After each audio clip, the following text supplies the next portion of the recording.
que é a sua mãe pra você? Ah, eu acho que minha mãe é tudo, né? É a pessoa que me deu a vida, que dá todo o suporte para você crescer, te criar e também poder fazer com que você se desenvolva, assim. Se hoje eu moro fora, se eu tenho uma condição de poder me desenvolver como ser humano, como profissional, é por causa dela. Mãe pra mim é tudo, não tem como explicar. Amor de mãe é incomparável com qualquer coisa. Acho que mãe é tudo pra gente. Ah, ela é a maior inspiração que eu tenho na minha vida, sabe? Acho que a pessoa, sim, mais que minha mãe, é minha melhor amiga, sabe? A minha mãe? É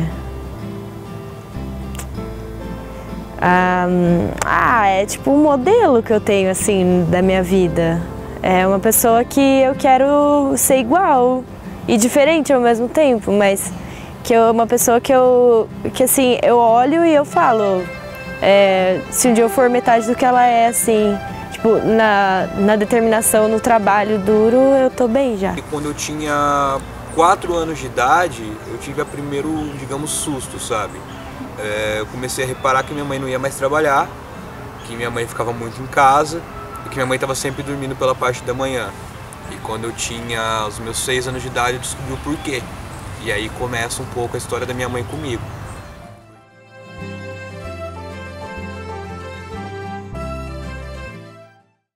A minha mãe, ela parece um tenente, mais ou menos. Ela é rígida, no começo ela chiou bastante. Ela não é uma pessoa assim, que eu posso dizer muito amorosa, acho que é porque ela foi criada assim, então ela me criou desse jeito. Mas eu posso dizer que ela é a melhor pessoa do mundo, né? Tipo, você vai no médico, pré-natal, tudo bem que eu não sou a mais velha, 19 anos. Claro, tem meninas de 17, de 16, aí tipo fica assim, nossa, mas você, como que é? Foi porque você não quis? Você teve que aceitar? Aí a gente fala, né, não, foi porque a gente quis. Aí tipo, tem muita gente que fala da gente, mas a gente vai levando. Vai falando, a gente fala assim, vai rebatendo. Não foi porque a gente, não foi aquele negócio é uma gravidez indesejada. Pelo contrário, é muito desejado. Então não tem problema nenhum. Podem falar que a gente não tá nem ligando. Eu ficava vendo as outras mães, quando a gente passava na rua, até mesmo em médico. E aí aquela barrigona, o neném mexendo, às vezes mexe pra você. Aí tipo, eu fico pensando assim, nossa, eu tenho uma coisinha dentro de mim, tipo, vai mexer igual. Ou tipo, quando a mãe fala assim, ela entra na costela. E o meu medo de entrar na costela também, porque diz que dói. É bem estranho assim, mas é uma sensação boa. É algo que tipo, só a mulher pode fazer e que a gente se torna única por causa disso. A gente vai querer proteger ela demais. Então, nessa parte assim, acho que eu vou ser muito protetora. Tanto eu quanto ele. Então, tem coisa que os outros fazem, tipo, os jovens de hoje fazem, que eu acho que ela não vou querer que ela faça. Tipo, sair pra uma festa, voltar muito tarde, que eu acho que isso eu vou pirar um pouco, acho que vai ser bem isso. Esse ano eu ia fazer publicidade e propaganda, porque a gente tava pensando, nunca vai vir, né, vai demorar pra vir. Aí quando veio, tava tudo certinho pra mim fazer, pro meu marido também fazer. Aí a gente pensou assim, quando ela criar, tipo, tiver acho que uns 2, 3 aninhos, aí que a gente vai começar a pensar em fazer. A gente quer aproveitar a primeira fase dela começar a andar, ter tudo aquilo, e depois vai pensar em fazer, sim. Não vai deixar de passar. Hoje eu não penso só em mim.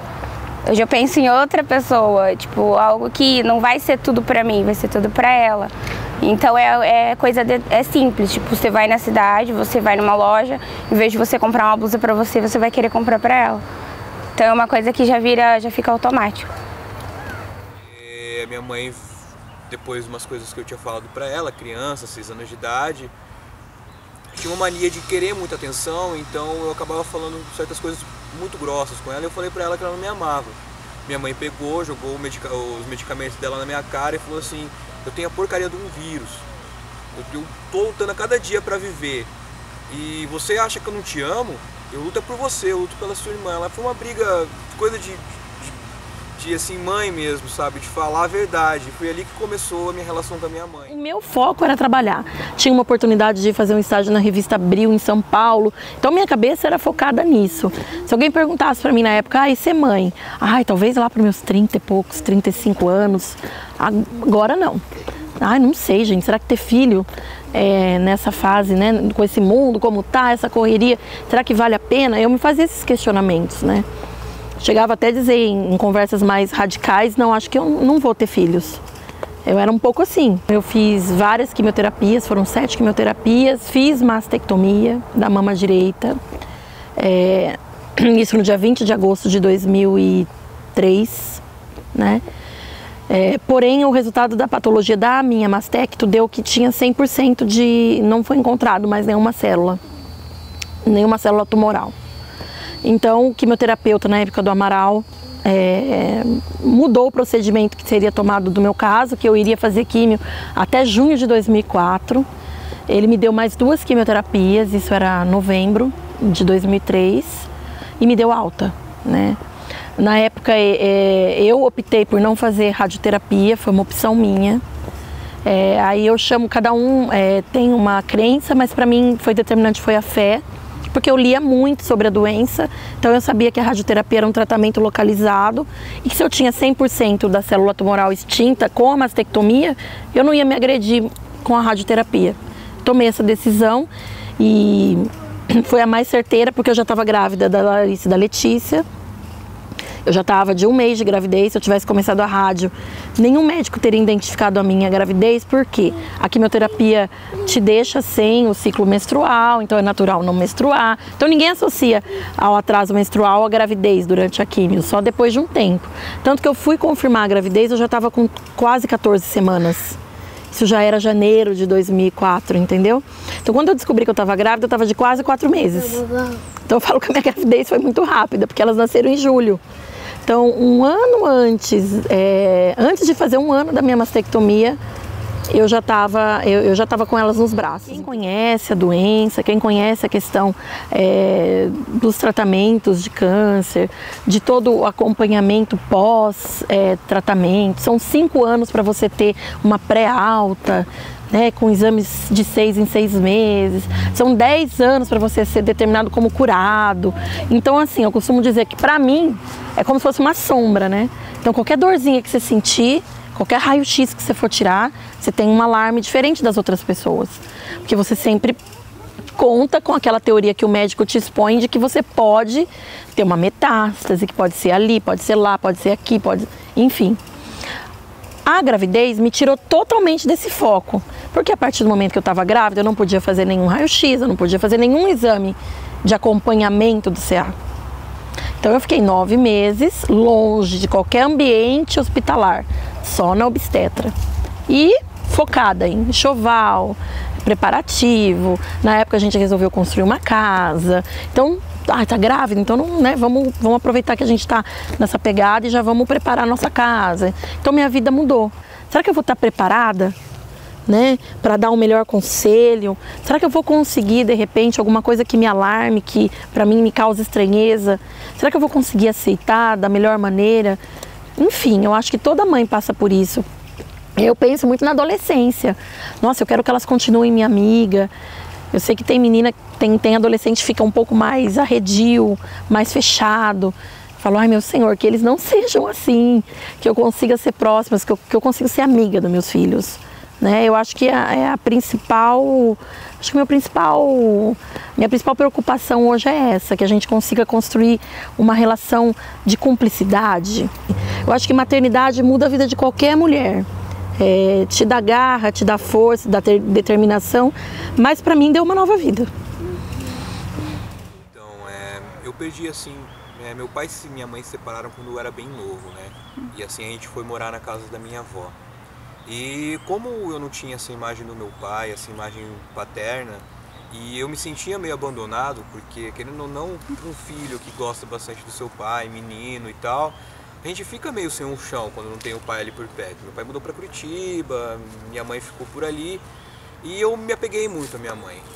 Todo dia eu sinto preconceito. Todo dia alguém vira, é uma levantada de sobrancelha, sabe? É um sorrisinho no canto da boca que você, quando você fala que você, eu tenho gêmeos e tal, a pergunta, e o pai? O pai tá lá na vida dele. Você não é casada com ele? Não. Mas eu acho que eu já tô tão blindada que eu devo fazer uma cara de quem você vai continuar e a pessoa volta atrás. Mas é todo dia você sente, sabe? Tem uns que disfarçam, falam, nossa, mas você é guerreira. Mas você vê que você sente o preconceito. É uma coisa assim, só quem passa sente. Só quem já sofreu um preconceito na vida sabe o que é. Quando suas amigas descobriram que você estava grávida pela 4ª vez, o que elas te falaram? Você é louca! Como pode? Que não sei o que. Aí você vai explicar o que aconteceu, que é um problema de junção de medicamento que não dá certo, que acaba acontecendo uma bomba, que você só descobre isso depois que a bomba explodiu. E aí todo mundo, ouvi muito. Você não quer tirar? Você não quer tirar? Não é melhor tirar?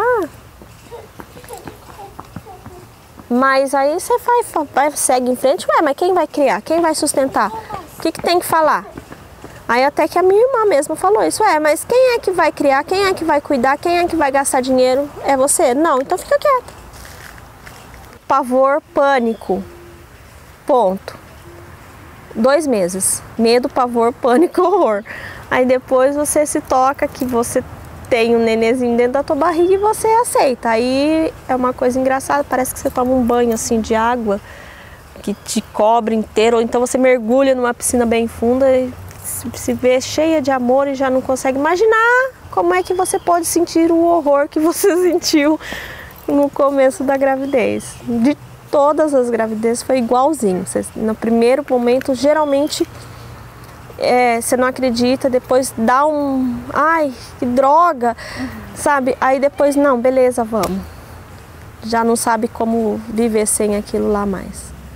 Mas a adolescência é um período chato. Eles ficam, onde eles criticam, eles já não te veem mais como a mãe, né, a Mulher Maravilha. Eles começam a ver você como uma pessoa, né, começa a ver os defeitos, começa a criticar, começa a achar que você é burra, que ele sabe mais que você, porque ele está na escola, então ele sabe mais que você, porque tem internet e ele sabe mais que você é uma burra, você tá old, entendeu? E de repente leva uma quebrada de cara e vem falar, mãe, a senhora tinha razão. E vai indo, você tem que ter paciência. Acho que o que mais define uma mãe é a palavra paciência, resiliência também. Ao contrário da maioria das mães, eu acho que da maioria, né? Eu sempre tive comigo que são passarinhos. Não adianta você tentar segurar. O que você tem que fazer é ensinar a viver. E eu acho que eu fiz isso bem com a Heloísa. Estou tentando, cabia ainda ela tá na adolescência, com 19 anos ainda é adolescente, eu estou tentando fazer ela ficar independente. E assim vai ser com eles, entendeu? Não ficar super protegendo, porque não adianta. O mundo tá aí, você cria a criança numa bolha de proteção, depois, primeira saída, quebra a cara e se ferra. Não, tem que aprender o que é dentro do que é saudável, eu sempre tento me desprender. A gente fica pensando como é que vai fazer, né? Quando ficar longe, vai bater saudade, mas é assim que funciona a vida. Você tem que criar para ser independente. Eu não sou eterna. Engraçado que tinha hora que antes de ser mãe eu tinha bronca da minha mãe. Eu ficava irritada com algumas coisas que ela fazia. Eu falava, por quê? Por que isso? E aí depois que você é mãe, aí você começa a repetir o que ela fazia. Então eu fico imaginando o que as minhas filhas não ficam no porquê, por que ela faz isso. Porque muda muita coisa. Aí você começa a ver por outro lado do prisma a vida e você muda tudo, muda valores, muda tudo. E aí você fala, nossa, como minha mãe sofreu nessa vida. Eu acho que a pessoa que eu mais entendo na minha vida, mais do que eu ainda, são essas pessoas que foram mãe pra mim, sabe? As pessoas que eu melhor entendo é minha avó hoje, que me liga, louca, porque eu tô uma semana sem ligar. É minha irmã, que quando eu tô apertado, vem me dar um conselho pra me segurar, sabe? São essas pessoas, assim, as minhas mães, as minhas 3 mães, assim. Eu sou a mais velha de 8 irmãos, tá? Nós somos em 6 meninas e 2 meninos. 6 meninas e 2 meninos. E a mais novinha hoje tem 19 anos. Minha mãe educou, minha mãe trabalhava muito, então assim, a gente foi criada muito bem, mas com ela trabalhando muito pra fora. E foi indo, a gente foi crescendo, a educação que ela deu no mundo há 37 anos atrás, até que era melhorzinho, né? E aí, quando eu tinha 26 anos, eu casei. E minhas irmãs já tinham filhos.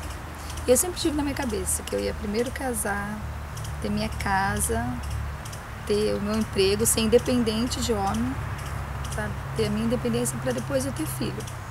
Namorei meu marido 7 anos, tô casada há 10. E aí, no momento, eu vi que eu não conseguia ter filho, eu não engravidava. Eu fiz 2 inseminações, perdi. Isso dói no bolso, dói na alma. Mas tudo que eu podia fazer, eu fiz. Até que um dia eu falei, vou entrar na fila da adoção. Eu tinha todas as condições do mundo de ser mãe. Eu tenho a minha casa, eu tenho meu carro, eu tenho tudo. Ele não veio da minha barriga, mas ele veio do meu coração. E não podia ter presente melhor, gente. Amo esse menino. Ser mãe é a coisa mais maravilhosa. Vai ser o meu primeiro dia das mães, agora em maio. Foi do meu marido em agosto, primeiro dia dos pais. E assim, maravilhoso. Minha mãe, assim, e todo mundo recebeu tão bem que a educação que ela me deu valeu a pena, porque ser mãe não é só nascer da sua barriga, não é só gerar. Ser mãe é aqui dentro, no coração. Queria ver minha barriga crescer, queria. Mas o meu coração, ele tá enorme de felicidade. É o presente mais lindo que Deus me deu. Não me sinto menos mãe por não ter gerado ele. Pelo contrário, todo dia eu me sinto muito mais mãe. Então mudou tudo. Mas eu posso dizer que tudo mudou pra melhor. Não vou mentir pra vocês não, eu tô cansada.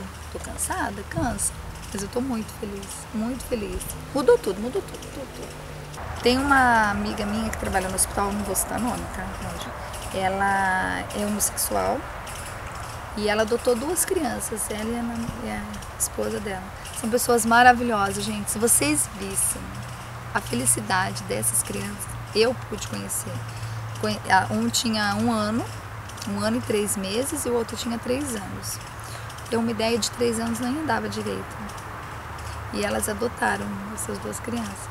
Gente, são as crianças mais lindas do mundo. Super felizes. Chamo as 2 de mãe. Entendeu? Convivo, vejo. Assim, é maravilhoso. Eu acho que todo mundo tem que ter um lar, sabe? Porque eu olho na rua e essas mulheres tudo grávidas, eu falo, puta, eu queria tanto ter um filho, engravidar e não consegui. Importante porque eu acho que todo mundo tem que ter um lar, todo mundo tem que se sentir amado. Tão bom a gente ter pai e mãe, né? Tô muito feliz, gente, muito, sabe? Saiu de dentro de mim mesmo. Até agora, na sua vida, o que a sua mãe te ensinou de mais importante, que você considera mais importante? Nossa,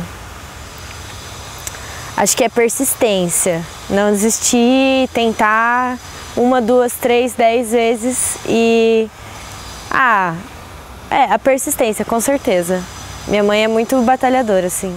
Eu acho que educação, bons modos, assim, o jeito de lidar com as pessoas é algo que eu tento sempre levar no dia a dia, assim, nunca ser mal educado com as pessoas. Acho que é um grande valor que ela me ensinou.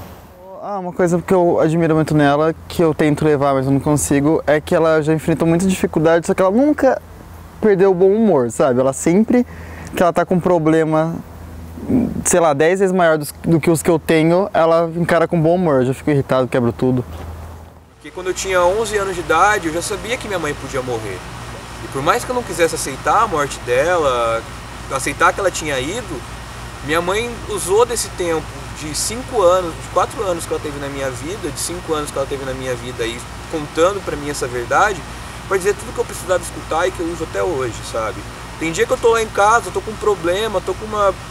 Sabe, dá uma vontade louca de você poder pegar o telefone e ligar pra tua mãe, sabe, e falar: mãe, eu tô metido na merda, eu não tenho como lidar com meus trabalhos, eu não sei o que eu faço da vida. Eu não tô feliz com o que eu tô fazendo, sabe? E E assim, a minha mãe deixou coisa pra isso na minha vida, sabe? Ela deu muito conselho.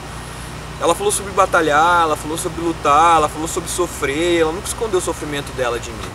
Ela sempre foi verdadeira. E ela, como ela queria lutar, ela via que muita coisa naquela época, isso era 96, 97, não tinha uma política pública para portadores do vírus HIV.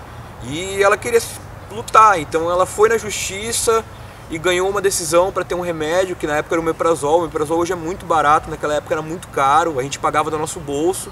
E a gente não tinha mais condições de bancar, sabe? Era ou isso ou vender a casa para poder pagar medicamento. Tava numa condição muito difícil financeira nesse momento. E minha mãe ganhou na justiça o direito de ter um omeprazol. E aí uma galera de uma ONG de Curitiba chamou minha mãe para ir para lá. Conhecer a ONG, conhecer o Grupo Pela Vida, sabe? Que é um grupo que tem no Brasil todo, a primeira ONG brasileira e tal. E minha mãe decidiu lutar. Minha mãe ia para Curitiba anualmente fazer tratamento e era um ciclo assim. Anualmente a imunidade dela baixava. E anualmente ela ia para esses congressos, que quase sempre aconteciam, por sorte, logo depois que a imunidade dela baixava e que ela precisava se tratar em Curitiba. Então minha mãe foi se instrumentalizando e vendo nisso um papel político. Então ela foi peitar as pessoas que achavam que o portador do vírus era uma pessoa que deveria ser desprezada pela sociedade porque tinha cometido um erro. Minha mãe começou a peitar essas pessoas. Minha mãe vai lá e funda uma ONG dentro da Igreja Católica, e vai falar de camisinha dentro da Igreja Católica. Ela vai e faz um puta discurso da fundação da ONG e fala: essa é uma ONG que não vai se esconder e não vai cansar de falar e não vai se abaixar ninguém. E vai dizer o que precisa ser falado. E na outra semana minha mãe estava no meu colégio falando para um monte de criançada: ó, seguinte, você tem que usar camisinha desse jeito, porque olha como é que é a minha vida. Olha como são meus filhos. Olha o que eu passo, olha o que eu sofro. E minha mãe falando isso para as pessoas da minha sala, sabe? E claro que isso gerou comentários. Claro que minha mãe foi chamada de puta, vadia, vagabunda. E claro, as pessoas são maldosas. Mas na verdade eu só ria disso. Eu não tomava isso como raiva, não tomava como ódio, eu tomava como burrice. Porque eu dormia com a minha mãe todo dia na mesma cama e, porra, eu não tinha HIV. A minha mãe pra mim significa luta. Significa força, sabe? Significa uma pessoa que me ensinou a lutar pelos meus ideais, me lutar pelo que eu penso. E também me ensinou a escutar outras pessoas. Porque eu acho que a minha mãe ela teve um papel muito forte na minha vida de me conscientizar. De falar pra mim assuntos e temas que nenhuma mãe tem coragem de fazer. Porque, querendo ou não, quem abraçou minha mãe quando minha mãe estava doente foram exatamente as pessoas que a sociedade toda xingava. Quem vinha e gostava do exemplo da minha mãe eram os travestis da cidade, os transexuais da cidade, eram os gays da cidade. Era a comunidade de prostitutas que sentia no fato da minha mãe ir lá em cada lugar, uma vez por ano pelo menos, entregar um pacote de camisinha para lembrar elas que elas tinham que usar, via nisso um carinho. Então, a minha mãe me ensinou a ser uma pessoa mais aberta para as ideias e ideais, sabe? Tanto na maneira dela de me criar, nesse curto espaço de tempo que ela teve de vida, de sempre me falar a verdade, sempre passar para mim a experiência dela, como também na maneira dela viver. Sentimentos todos relacionados à minha mãe é uma coisa muito complicada de definir numa síntese, mas eu acho que é verdade. Intensidade. Minha mãe foi isso pra mim, sabe?